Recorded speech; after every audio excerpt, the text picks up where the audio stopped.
Let me tell you why most people are simply not designed to become a billionaires. The main idea over here is that people are not adventurers. They don't want to become explorers. They don't want to go out and discover a brand new business, try to look for market for this business. What they're waiting for is instead having a validation of particular business, such as dropshipping, e-commerce, Amazon store, something that everyone else already has done, or at least promote that they tried and it's working more or less. And then everyone piles in and the business becomes so saturated and no one makes any money. By 2028, 60% of the people would have lost their jobs. Most of them will most likely live outside the big cities because it will be too expensive for them. Another portion of the world will essentially lose their homes because they will be fired, they will be laid off from their jobs, so they won't be able to pay off their mortgage. Some of the people will be very close to completely paying off their mortgage, but because of the AI revolution, they will not be able to do so. They will move to probably Midwest or Middle East areas of the country where the life is much cheaper, the area, the land, the taxes, the overall cost of living will have matched their overall wealth, which will be decreased substantially. A lot of the companies that are not applying or using AI will lose revenue, will fire even more employees, which will lead to even greater decline of the overall stock market performance. There is no surprise that Warren Buffett sits and Berkshire Hathaway sits in cash. Prior retiring, Warren Buffett said that in the next 10 to 20 years, the stock market will underperform. The great upward cycle that the markets never go down on the long term will simply fail, according to Warren Buffett. And there is no surprise that the big players are really preparing for this. There is no reason for you to not have at least a cautionary alert you, your friends, your closest relatives. Everyone should be ready for this, okay? By 2028, the world and the life and the jobs that you see today, maybe last year, will no longer be there. Even today, you can go out and search for your previous colleagues that you work with on different jobs. Where are they now? This very moment. I guarantee you they're not working at the place you know that they used to work. I guarantee you they don't live in the place that they used to live. I guarantee you that they're not happier than before. This is why the path forward, unfortunately, has an only downward trajectory. Why? Because it is a mechanism. The mechanisms are predictable. You've probably heard about planned economy, where everything is planned. This is not the way how the economies around the world work. When you have a particular plan which is activated based on particular innovation, cycle, population changes, economic cycles, political cycles, all these elements are changing the history. There was a gold standard at some point, then there was a dollar dominance at some point, then there was a technological revolution at some point. Now we're having the next step, which is the AI. And I understand the benefits of it, but I also see how many people are already left behind. And we're not even midpoint evolution development at this particular, I would say, informational cycle. So 2 years from now, things will be completely different. I'm not sure that they will be different in a good way. Like I said, many people will not be able to live where they live today. It will be too expensive. Many people will not be able to afford their homes. Not to mention inflation will be crazy high in 2 years, in 5 years, in 7 years, in 10 years, in 20 years. Like I mentioned, in 2030, 2 million billion will be equivalent to $750,000. This is how much depreciation or simplified buying power will change dramatically. This is why people with 401ks, this is why people with retirement funds, people who rely on the markets to do its thing. The market goes up on the long run, might actually be negatively surprised. And again, we don't have to speculate. I don't sell books on prepare for the end of the world to pitch you on the idea that something bad is about to happen and me trying to elevate the fear and fear mongering. I don't do that, right? I'm just observing, analyzing, speak to a lot of people. Speak to people who are doing very, very well right now, benefiting from the AI, speaking with people who have a very, very big hardship, people who had very nice life 2-3 years ago. And the majority of the people are effectively pretty concerned, not only about themselves, they're concerned about the future, the families, the future of the cities they live, the future of the neighborhoods they live. It's kind of interconnected. And the overall sentiment, it's strongly negative. Then you need to ask yourself, okay, so how the hell we can actually deal with this? How the hell we can actually, prepare for something like this? You can't. People who work in the technology industry during the dot-com bubble between 1990s and 2000, you were there. Imagine you were there. You understand what's going on. You're part of the problem. You see the problem because you're smart enough to understand that there is no particular value added when you just add .com to your company. And they still failed, and they still lost everything. The billionaires think differently. There is a good person who is a billionaire or who is going to become a billionaire, and there is a bad person. The good person is the one who thinks in the future what big issues he can actually solve and start building business around them. Infrastructure, something, let's say, agriculture, because the population will grow 15% year over year, 18 to 20% it will be on decade, example, etc. So it will be, let's say, lack of fresh water, there will be lack of food. It's going to focus on agriculture. It's going to find some way to grow fruits and vegetables elsewhere, right? The bad billionaires are people who are thinking about what issues are not yet on the surface on Earth. They create these issues, they create these problems, and then they show up with the solutions, and they sell the solutions to the general public. This is why the average person simply cannot become a billionaire. Even people who are winning $1 billion Mega Million jackpot, they don't end up being billionaires. They have to chip in to the government, to the IRS, around $400 million.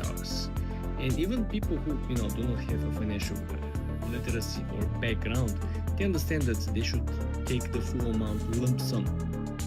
Why?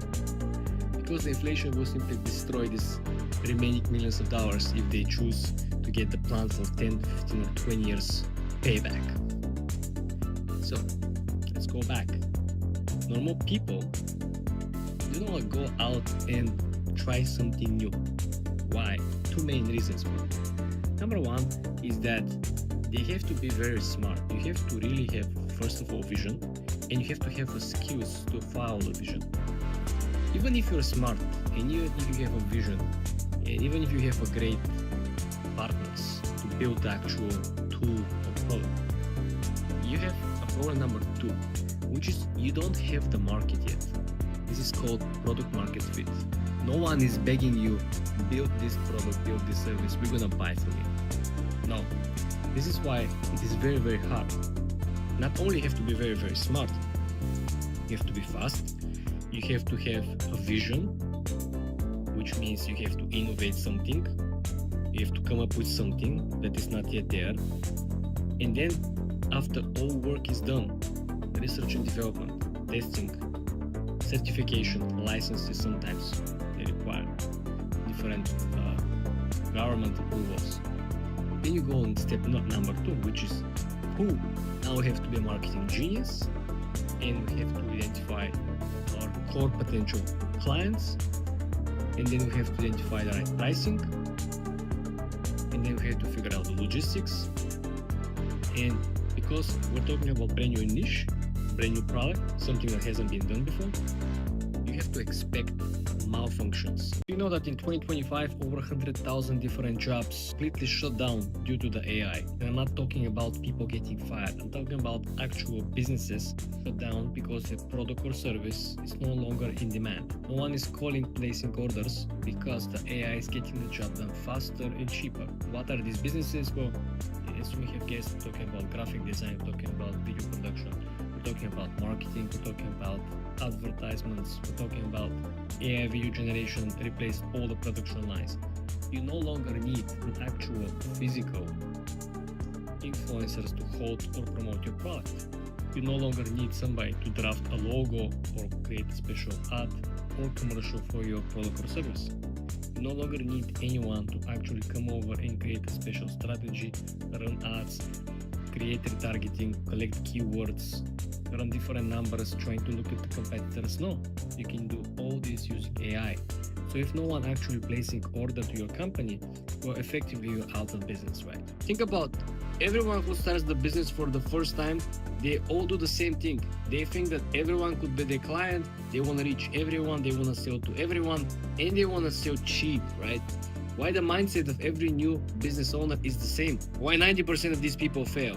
The main question is, which are the next businesses on the line this year that will most likely file for bankruptcy and completely disappear?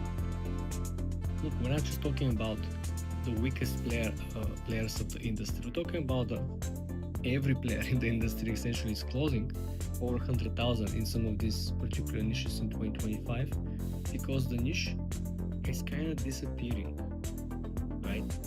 It's in a way in which we had the cars replacing the carriages, right? Completely erased anyone involved in carriages.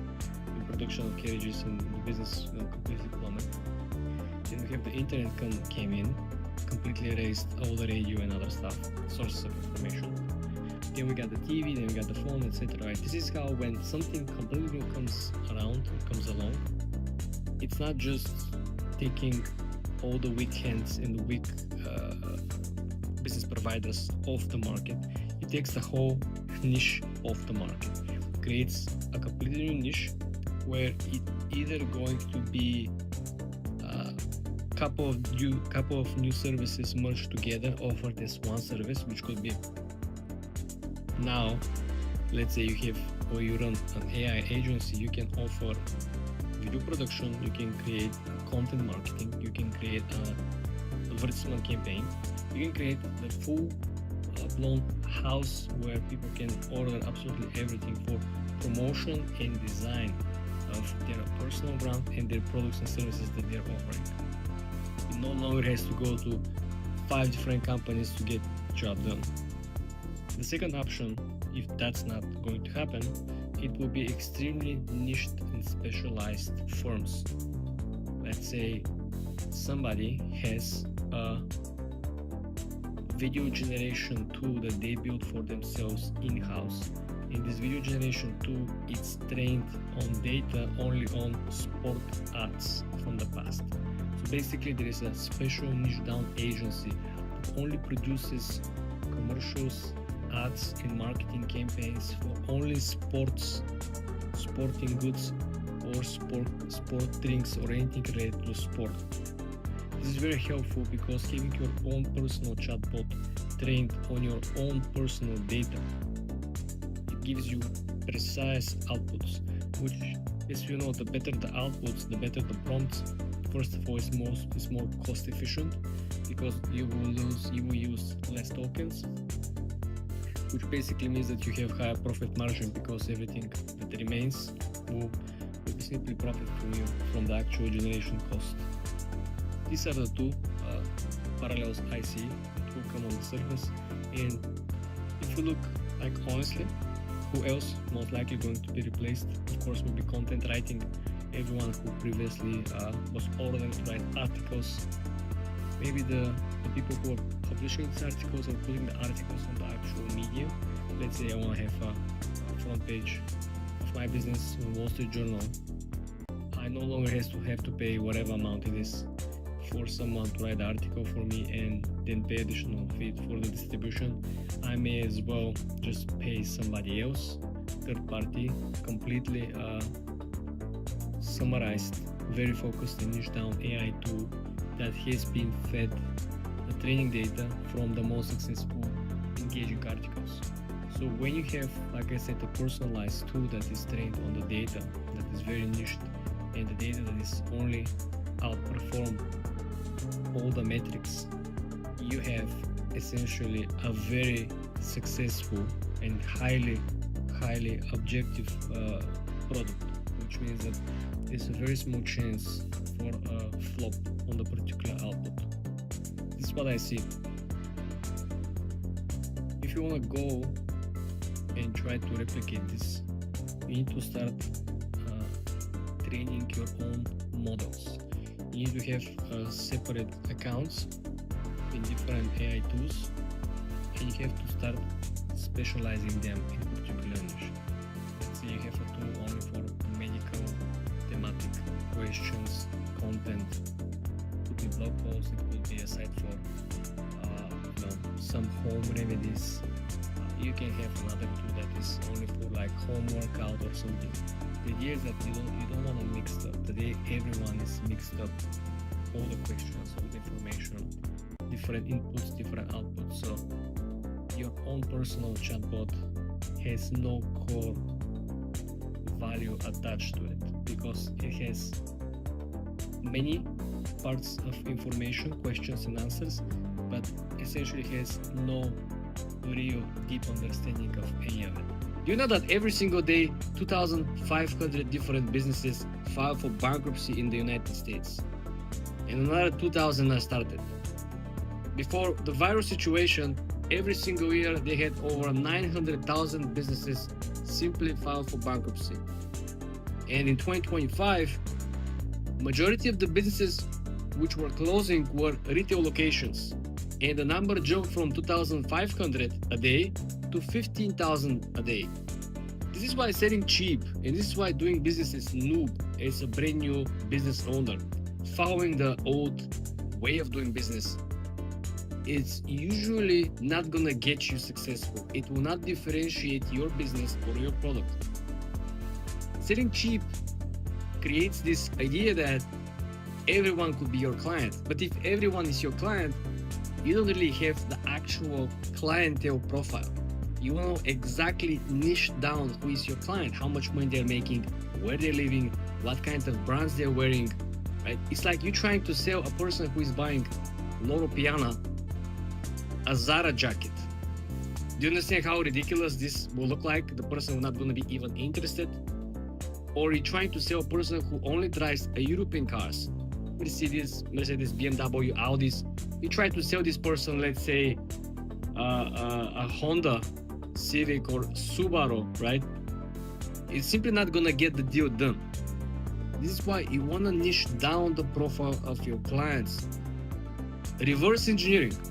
You're not starting from the business, product or service, or starting with the clients. Who you can actually serve the best, who you know the best. Let's say I work on Wall Street for 6 years. I know Wall Street communities, people, employees, different levels, hierarchy. I know exactly who is wearing what, representing what kind of jewelries, what kind of rings, what kind of watches, what kind of suits. I know absolutely everything, what kind of shoes. Every single item that these people are wearing or possess represents something. This is why your biggest leverage in the competitive market that is pretty saturated, it's always to, first of all, niche down, know exactly who is your client, who you're talking to. This will help you to know how to price your items. This will help you to craft and design the product or services. This will help you create a very effective marketing campaign. You know exactly who to hire to promote your product or service.